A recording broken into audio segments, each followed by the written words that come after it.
Of കേരളയുടെ തുമ്പപ്പൂ കളക്ഷനിൽ ഇന്ന് കാണിക്കുന്നത് മുല്ലപ്പൂവാണ് കേട്ടോ. മുല്ലപ്പൂ ഇട്ട് പോവാൻ നമുക്ക് എല്ലാവർക്കും ഇഷ്ടമാണ് അല്ലെ. അമ്പലങ്ങളിൽ പോയാലും കല്യാണങ്ങൾക്കായാലും ഇനിയിപ്പോ അതേ ഓണാഘോഷങ്ങൾ വരികയാണ്. അപ്പൊ അതിനൊക്കെ നമ്മൾ മുല്ലപ്പൂ ധരിച്ച് പോകാൻ ഇഷ്ടപ്പെടുന്ന ആൾക്കാരാണ്. ഞാൻ അങ്ങനെയാണ്.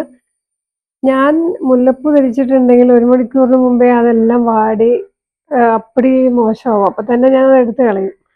അപ്പൊ അതുകൊണ്ട് എന്ത് ചെയ്യും എന്നുള്ള ഒരു ചിന്തയിലാണ് ഈ ഒരു മുല്ലപ്പൂ കണ്ടപ്പോൾ എനിക്ക് ഭയങ്കര ഇഷ്ടമായി. കാരണം ഭയങ്കരമായ ഒരു ഒറിജിനാലിറ്റി വരുന്നൊരു മുല്ലപ്പൂവായത്.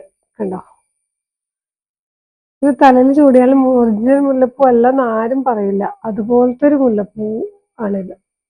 അപ്പൊ അങ്ങനെയാണ് എൻ്റെ പേരിൽ ഞാൻ ഈ മുല്ലപ്പൂ കൊണ്ടുവരാനായിട്ട് തീരുമാനിച്ചത്. അപ്പോൾ ഇത് അരമുഴം, 1 മുഴം അങ്ങനെ പല അളവിലുണ്ട് ആവശ്യാനുസരണം.